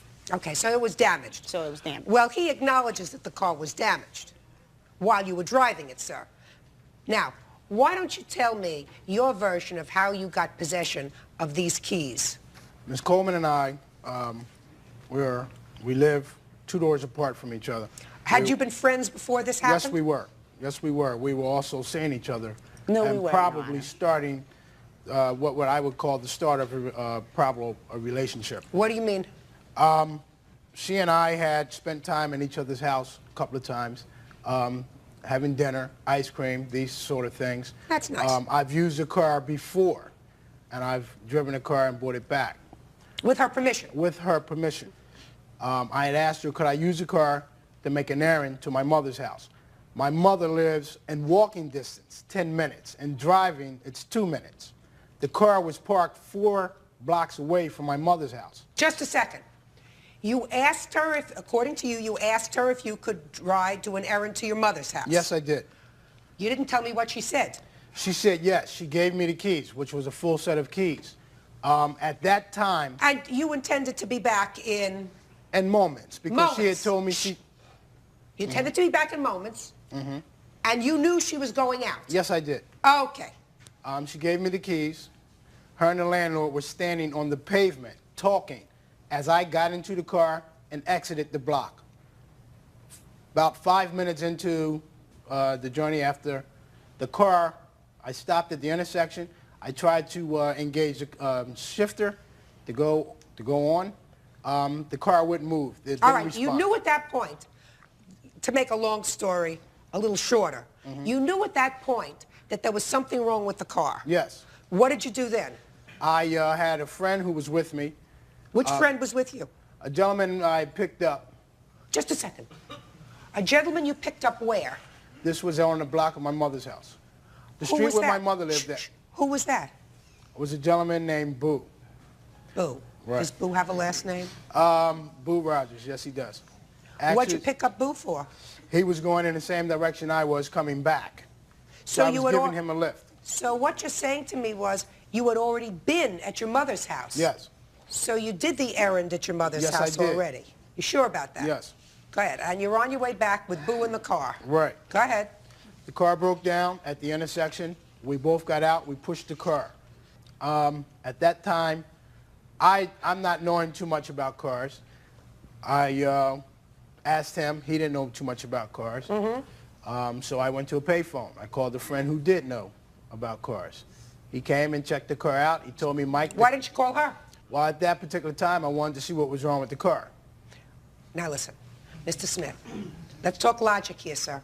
You said you were going to be back in 2 minutes. You knew she was going out. Now you're out for well beyond 2 minutes. You pick up Boo. Then you call one friend. The person that you don't call is the person whose car it is, who has to go out, and you know that she was going out. So I don't understand why you didn't pick up the phone and say, I'm going to try to fix the car. I'm having some trouble with it. I agree with you. Good. I'm glad you do. It makes me feel better. Go ahead. Thank you. So the gentleman came, we looked at the car, and he told me that the clutch was dry. It needed hydraulic clutch fluid. Okay, so then what did you do? Well, we tried Now to we're looking for fluid. Right. We got Boo and we got fluid. Exactly. I tried to get the fluid. How did you try to get the fluid, sir? We went to an auto supply store. And how far away from where the car was? It was a that? distance. How about how far, sir? 10-minute ride. How'd you get there? In his car. The gentleman who came to look at the car, who was a Just a mechanic. minute. Let me understand this. All this time you haven't called her yet? No, I haven't. Keep going. That was it. And so what'd you do? Upon not getting the car started, again, I did not call her. I went home. I tried to contact her then. How did you try to contact her? By calling her on the phone. And what happened? I got no answer. I'm having too good a time with this, please. So you tried to contact her, you called her, and there was no answer. Exactly. So I assume you wrote out a note. No, I did not. Because you're right next No, door. I You did wrote not. out a note and you say, don't worry about your car, it broke down, here's where it's located. You went and tacked it on a door. No, I did not. No, you did not. Judge Judy continues in a moment. The reason why I sued him for that because... to teach him a lesson. Yes. And later today... So you made trouble between her and her son. You were a pig about the money that you won. You really are nasty. Real cases, real people. Judge Judy. 39-year-old Vanessa Coleman says Theodore Smith stole her car and returned it 2 days later with extensive damages. Theodore says Vanessa gave him permission to take the car and denies any responsibility for the damage. It's not really urgently important, Miss Coleman. Listen to me. It's not urgently important whether he drove the car with or without your permission. He's responsible for the damage to your car. Now, I don't think he can look me in the eye and deny that, right, sir? I agree with you. Right. So, did you have the car fixed? Oh, yes. Let me see the repair bill. When did you finally tell her where the car was? Never. I didn't. The car was recovered Sunday morning. I woke up, came out, the car was in front of her house. Weren't you curious as to how she found it? Not really. No. No. I don't understand these bills, Miss Coleman. Okay, let's understand. I don't understand them either, The short bill is the actual estimate that all the damages that I had done to the car. The other estimate is just for the damage that he did, which was to the clutch and the shifter. Well, $460. Is that what you paid for the damage that he did? I paid $900 and, what is it, $945. Yeah, but you know, you're not talking about a wheel alignment and front brakes. See, I didn't and charge outer him. seats. I didn't charge him for that. I just charged him for the clutch and the shifter. But she's suing me for $945. Just a second. And the reason why I sued him for that because to teach him a lesson. Yes, he denied. he denied to pay me anything except for the $60 he gave me. He gave you $60? He gave me $60. What'd you give her $60 for, sir? The first day that this had happened and she told me she was putting the car in the shop, yeah. I said, okay, I'm going to give you some money to start on. This is initial payment. Give me a receipt and I'll pay the rest gladly. Yeah. Right. She never gave me a receipt. She refused to give me a receipt. This happened on... All right, got it. Listen, Miss Coleman.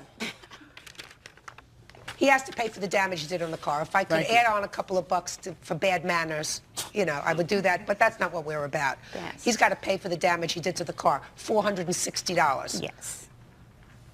And I would suggest to you, if you ever made a loan to him of your car or anything else that you value... Never, Ann. What? Never. Right. You know it. Thank you very much. That's all. Parties are excused. You may step out. Thank you. I'll be back to you right. Thank you.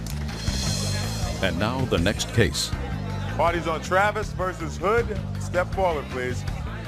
Avid bingo player, 57-year-old Fanny Travis, is suing her son's girlfriend, Betty Hood, claiming they made a deal to split a $10,000 bingo jackpot if either of them won. Betty denies they had any agreement. Miss Travis, you are an avid bingo player. Yes, I am.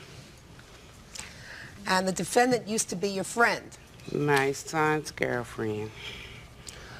According to your complaint, you were playing bingo one night back in August. Yeah.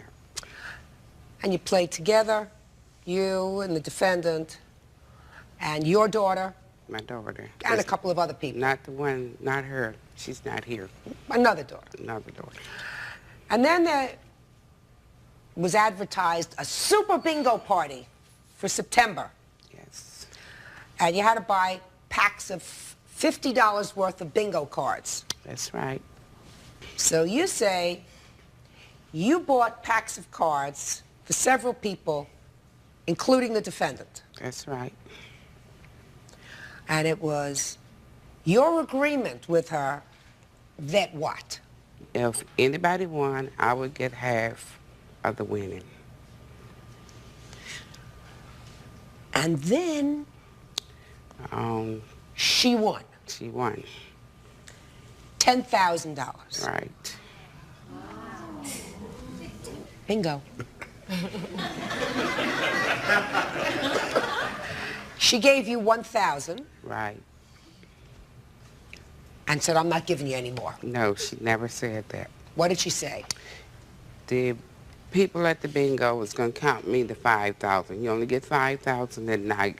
The next $5,000 we had to come back that Monday. It was on a Saturday night. So they was finna give me the money because the bingo staff knew I had bought all the cards. I told them to count it to her.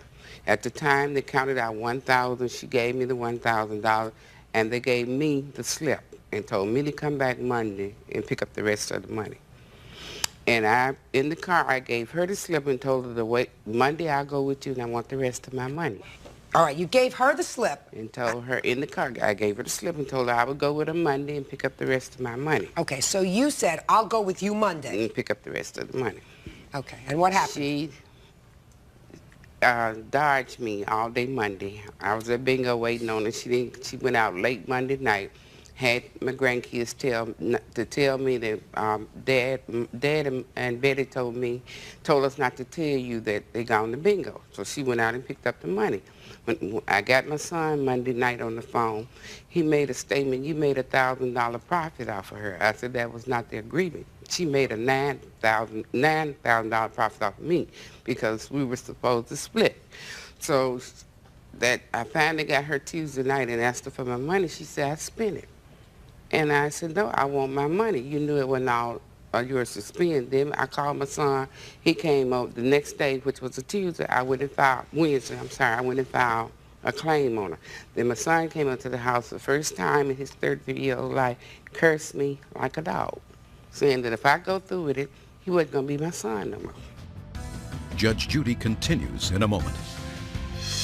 You're not a very nice young lady. She didn't know you would think. Who are you to her? Nobody.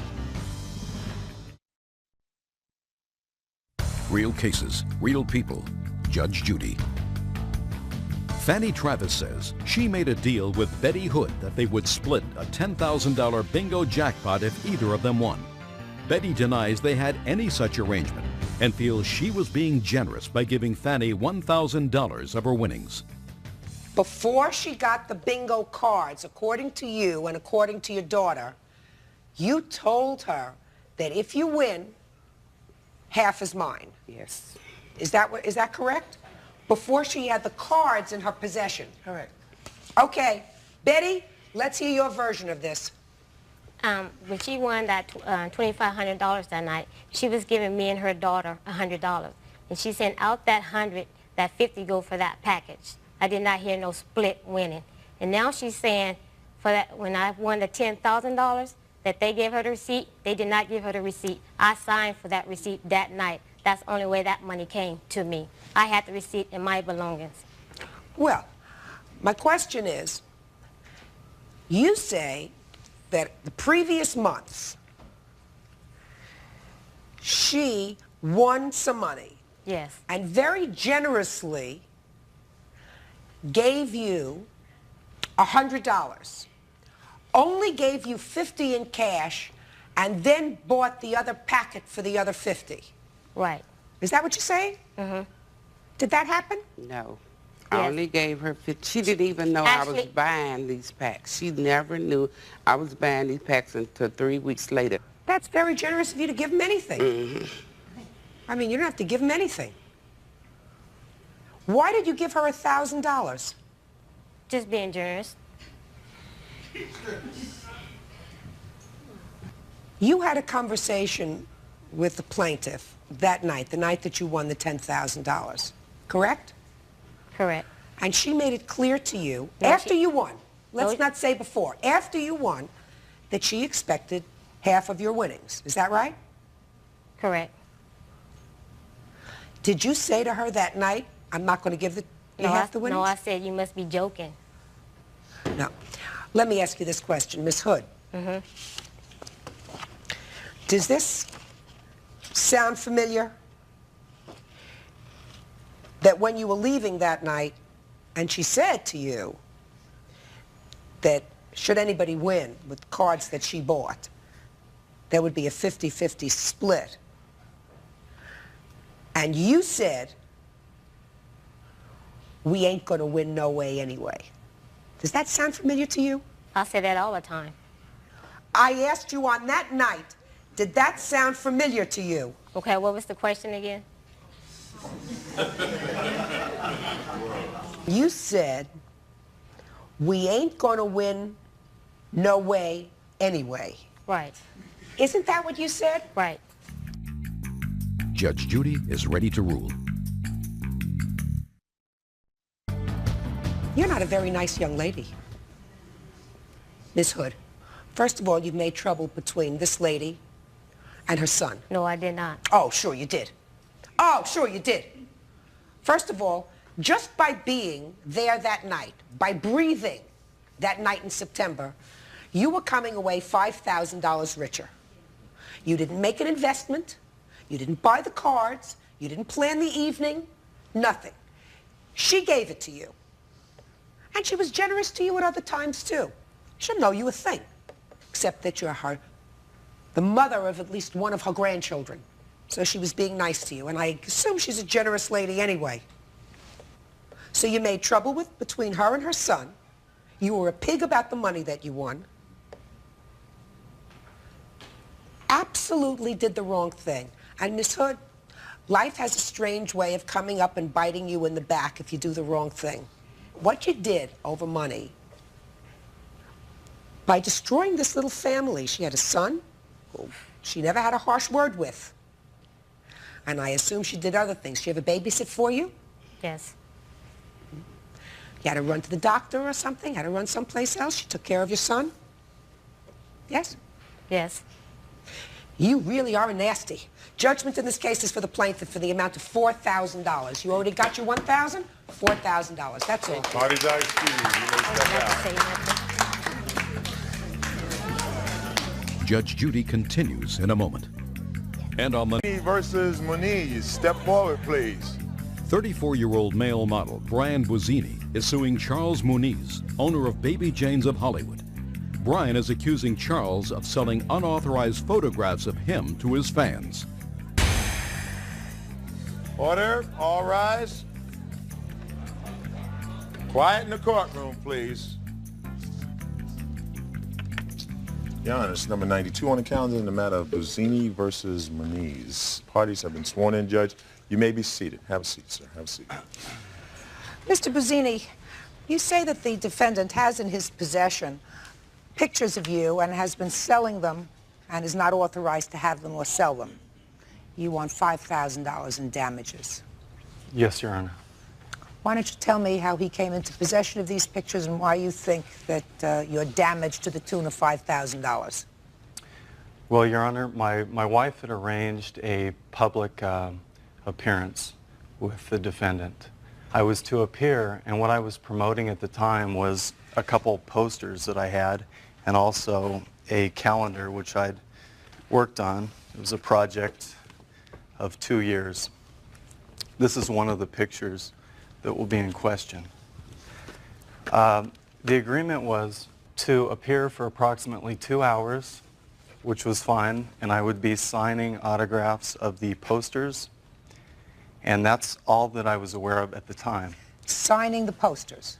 Posters, correct. Are you a model by trade, sir? Yes, ma'am. Go ahead.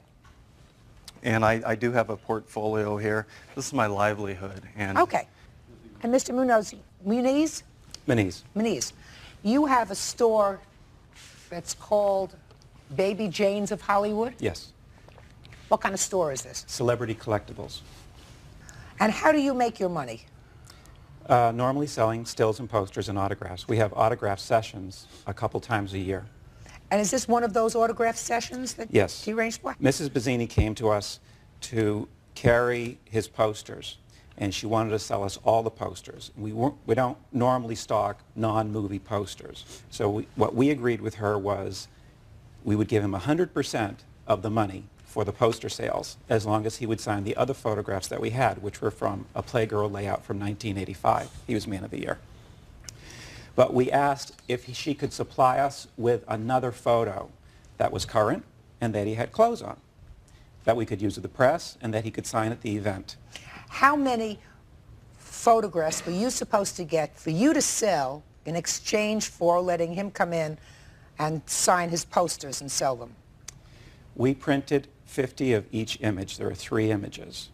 So you had 150 Yes. altogether that was supposed to be your property, and you were supposed to keep 100% of the revenues from those? No, he would get $5 for every signature that he put onto a photo. And if people came in with their own items, like their copies of Playgirl, he would get $5 for that also. Your Honor, the defendant had mentioned to me prior to me arriving, would you object to signing other photographs if people brought them along? And I said, no, I'll accommodate that, and that's no problem. Is that relevant? Yes, it is. How? Because halfway during the, not even halfway during, they started bringing pictures that was this picture, which I had no idea at the time that was printed up.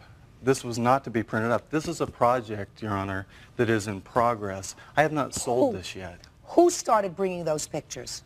Some of the fans that were lining up had a couple, there wasn't many. Most of them were the Playgirl, which I really didn't know that was going to happen either, that they would Well, they had to get that picture from someplace, sir. Well, they got it from Mr. Moniz, which I didn't understand.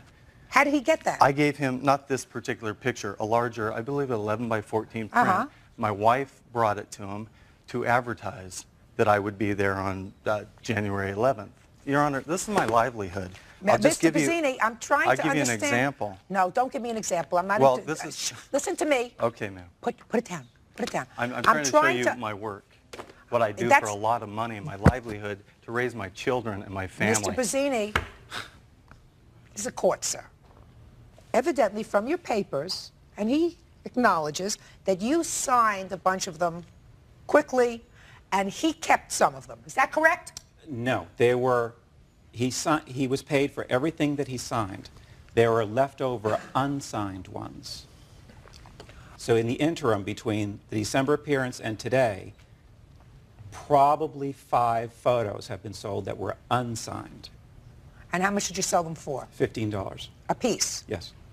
Okay. Now, Mr. Bazzini, that's what this lawsuit is about. Those, let us just say they were 5. Even if it's 1, yes. Okay. I want you to explain to me how you were damaged for $5,000. Your Honor, if I can physically show you the type of work that I've done that has brought me this commercial reel that I have is Mr. $1 million. Bazzini, this is not an opportunity for you to impress me with your work, sir. No. Well, I want you to explain to me how you're damaged. You sat at a desk, sir, and signed for $5 a piece the same pictures that he sold unsigned for $15 a piece. So it's not as if you didn't give away those pictures or sell those pictures when you were sitting there.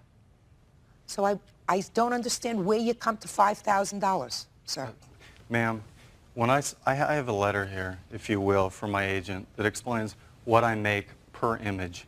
My agreement with Mr. Moniz was entirely to promote something, correct? It was just a minute, Mr. Bazzini, you're not following me. This is not a situation where they're invading your privacy, that they're using unauthorized pictures of you, that they're doing something in an underhanded fashion. They had some leftover pictures. You shouldn't have done that. You acknowledge, sir, that you shouldn't have sold those pictures. That wasn't part of your agreement. Well, in movie memorabilia, that's what everything is. is the leftover pictures from press kits. And I know, but was it your understanding with his wife that you could keep those? I understood that we could. If it was a problem, he's more than, I mean, we could love to destroy the photos for you. You want to say something? I'm the co-owner of Baby Jane of Hollywood. Roy Wyndham. Yes. And our entire agreement with Mr. Bazzini appearing was through his wife. We never once talked to Mr. Bazzini on the phone before the signing. That's a lie. I kept asking the wife, actually talking to a machine, saying that we need a current photograph for the day of the signing, and we needed a current photograph of him so we could advertise it, because the photograph that we had was him nude. And we can't advertise those in local newspapers. Judge Judy continues in a moment. I think your ego maybe is a little too big. You know, our story is Baby Jane of Hollywood, not Brian Bazzini of Hollywood. And later today, I don't think that once you pass the age of 2 or 3, you ought to show your rear end in public. So you keep the photographs. Yes, I will. real cases, real people. Judge Judy. 34-year-old model Brian Bazzini is suing the owner of Baby Janes of Hollywood, Charles Muniz, for selling unauthorized photographs.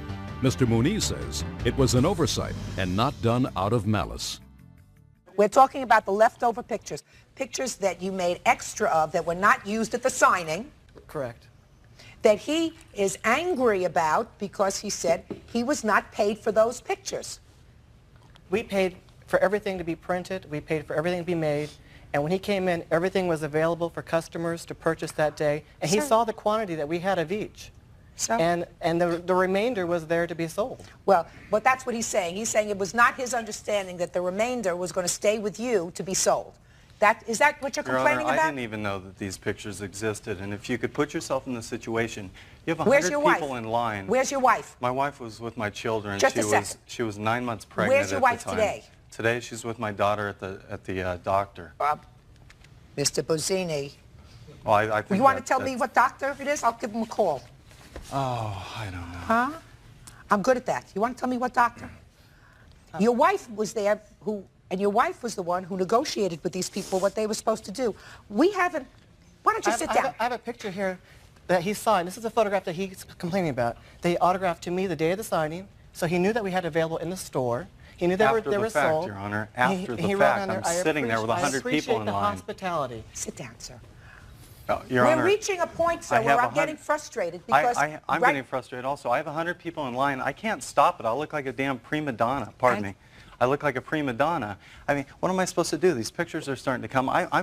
It's my understanding that I'm selling posters. I've traveled all over the world, and if you'd allow me to show you something, I could give you an idea of what I make. Sir, I make $5,000 This is not an opportunity per appearance. Not $5. I was doing that more as a favor and to get something circulated. Mr. Bazzini, with a new you're full of baloney. Let me tell you why you're full of baloney, sir. I've got letters. Let me tell you why you're full of baloney, sir. You're full of baloney, A, because your wife entered into these negotiations. You did not. Your wife is not here today. There's a reason for it, and it's not because she's with the doctor with your child. 2, you still haven't told me today why you believe you're entitled to $5,000. Your complaint is that he sold the pictures without your autograph, 5 of them, and you say that you're damaged to the tune of $5,000 when you sat there yourself and signed the same pictures for $5 a piece. Can I clarify something? Go ahead. I questioned it the first time this picture was presented to me to sign. I said, this is a project. I don't want this picture out. That's like revealing the cover of your book to the public before people see it. I questioned it. They said it's for a few of your wonderful fans or your best fans. Somebody said that, and I said, how do you define who's the best fan here?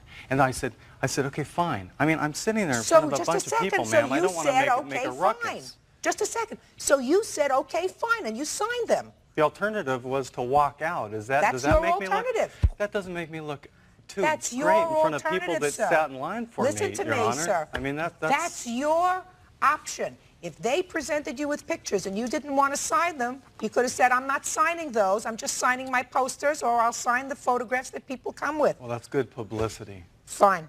You sold 5 pictures of him? Yes. And you sold them for $15 a piece? Yes.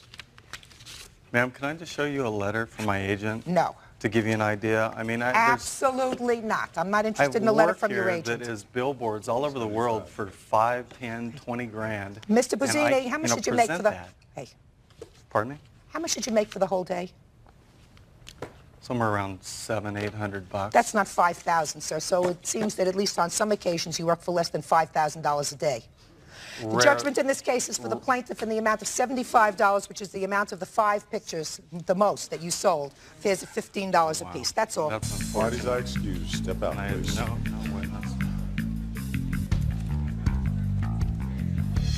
If everybody could just take a damn picture of me, then I guess I wouldn't have much of a profession. That's like having vigilantes do the work for Judge Judy. Guess she'd be out of a job, wouldn't she? Might be a good idea. And now the next case. Parties on McKenzie versus Cooper. Step forward, please. 62-year-old Betty McKenzie says 72-year-old Lonnie Cooper knocked her to the floor while she was in line at her bank. Lonnie says it was Betty who did the shoving. So you two people are online in a bank. You never saw each other before, is that right? That's right. You say this nice gentleman over here assaulted you. He says that you assaulted him. I can hardly believe that, looking at the two of you. So, Miss McKenzie, let me hear your version of what happened at this bank. Okay. He was on my right. You're online? Yes, I'm in the line. He was on the right. What was he doing on the right? He was at a teller. He was at the teller? He was at the teller. So he was in front of you and to the right? That's right. Okay. I was getting ready, the man was getting ready to come out to teller on my left. The man dropped a piece of paper. Which man dropped a piece of paper? The man that was coming out to teller on my left. So what happened? I told him he dropped a piece of paper. He said, forget it. And he walked on out the door. The man on my right, he gonna come in front of me to pick up the piece of paper with his right hand. That's this gentleman? Yes, and take his left hand and knock me to the floor. Judge Judy continues in a moment. Your lawyer thought you were going to be able to get a lot of money from the bank. And it wasn't the bank's fault because Mr. Cooper had bad manners. Yeah. Real cases, real people. Judge Judy. 62-year-old Betty McKenzie says while standing in line at her bank, 72-year-old Lonnie Cooper knocked her to the floor. Mr. Cooper denies any wrongdoing and claims Ms. McKenzie was the one who caused the disturbance. Mr. Cooper? Yeah. In the first place, it was on the right-hand side of the teller. And the fellow, the elderly gentleman in front of me, dropped most of his stuff. And I reached down to try to help him. And she busted on past. And I did this to her. I didn't know what it was. And in turn, she wound up over in there. What do you mean, Mr. Cooper?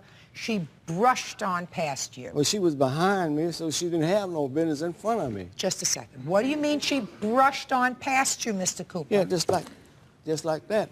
And who is this? It's a witness. Is that your witness? A character witness. I'm not interested in a character witness. I assume that you're both characters. Because anybody who can get involved in this has got to be a character. Now listen to me. You stand up for a second. I want you to show me how she brushed on past you. Come on. See You're her. So tell me, show me what she did to you. The elderly gentleman was up front. Right. And I was here and trying to help him with his stuff. Right. And then she come past me, and I shoved her like that, and she went over into there. Right. See, she was behind me. I understand that, sir. Mr. Cooper, step back to where the microphone is. Sit down. Mr. Cooper, why did you push her? She came brushed past. I told you I was standing in front trying to help the fella with the papers on the floor. Why did you push her? I didn't push. She came past just like that. No, you pushed her. You just told me that you pushed her. But it was on the right-hand side. I don't care if right, left, middle. It doesn't make any difference, Mr. Cooper. You pushed this lady down. You had no right to do that, sir. Well? Yes, that's what you told me. You told me that you pushed her. And she fell. She's not 12 years old. You pushed the lady, she fell down. Go around pushing women. Well, but you did push her, if she had sir. acted like a lady and stayed in the line like she's supposed to, this would never be happening. Mr. Cooper, you are not... Shh. Order. Mr. Cooper, you are not a behavior monitor. a bank behavior monitor. If she did something wrong, you might have said something to her, but you had no right to push her. Now, Miss McKenzie, my question to you is I didn't intend to push her. I wouldn't have to push her if she had stayed back there where she was supposed to be. Okay. I understand what you're saying, Mr. Cooper. You're not following me, sir. Okay. Miss McKenzie, you say you were injured. Yes, How were I you was. injured, madam? Like I said, he pushed me to the floor hard. My ear, my back, my legs, I got photos of it. Can I see it, please?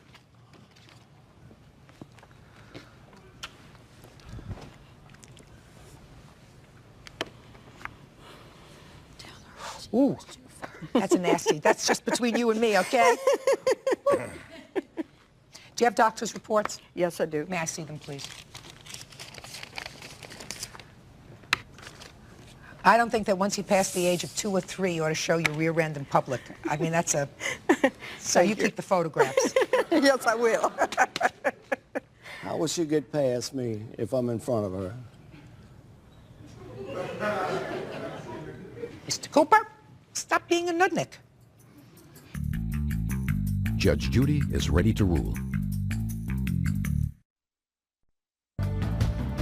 You had medical bills of $2,645? That's one of them. When did this incident occur? What date? The 4th of March. This wouldn't have happened if she had been a lady and stayed back there where she was supposed to be, but she wanted to be bullheaded. Mr. Cooper, she has a lot of medical bills here, and you did the wrong thing. You have medical bills that are about $3,000, $4,000. Were any of them reimbursed by your insurance? No. Why not? I had got a lawyer at first, but he had thought it was the bank. And then when he found out it wasn't the bank, then I Then had he to take dropped it on my... Yes. Don't you have medical insurance? I had Medicaid. Did you submit these bills to Medicaid? No, well, my doctor had told me not to do that. Your doctor told you not to do that because your lawyer thought he was going to be able to work up a big medical bill so that you were going to be able to get a lot of money from the bank. Right. And it wasn't the bank's fault because Mr. Cooper had bad manners. Yeah. But I think, Mr. Cooper, that what you did to this lady was wrong, and she suffered for months as a result of your pushing her. She's suing for $5,000. That's what I'm giving her, $5,000, judgment for the plaintiff. That's all. Parties are excused. You may step out. Thank you. Out the back door to your right, please. Judge Judy continues in a moment. And on the next Judge Cái ưu điểm của việc học luật tại đất nước Tây Ban Nha thì ưu điểm thứ nhất đó là uy tín và về cái chất lượng đào tạo. Thì Tây Ban Nha có rất là nhiều trường đại học với cái lịch sử lâu đời và cái danh tiếng trong đào tạo về ngành luật, về bằng cấp luật của đất nước Tây Ban Nha thì được công nhận rộng rãi trong và cũng như là ngoài nước. Thứ hai đó là về cái môi trường học tập thì đa văn hóa. Với đất nước Tây Ban Nha là một điểm phổ biến của các bạn sinh viên quốc tế và tạo ra một cái môi trường học cực kỳ là đa dạng về ngôn ngữ, văn hóa. Thứ ba đó là về cái cơ hội việc làm sẽ được mở rộng. Và với cái nền kinh tế mở và cái hội nhập sâu rộng thì đất nước Tây Ban Nha sẽ mang lại rất là nhiều cái cơ hội về nghề nghiệp cho các bạn sinh viên, đặc biệt là các bạn sinh viên ngành luật và đặc biệt là trong các cái lĩnh vực mà liên quan đến luật quốc tế và luật thương mại. Thì đối với các bạn sinh viên khi mà du học ngành luật tại đất nước Tây Ban Nha không chỉ mang đến cho chúng ta một cái nền tảng học thuật vững chắc mà còn sẽ mở ra một cái cánh cửa đến với một cái nền văn hóa cực kỳ là phong phú và đa dạng với cái hệ thống giáo dục chất lượng và cái cơ hội về nghề nghiệp thì sẽ được rộng mở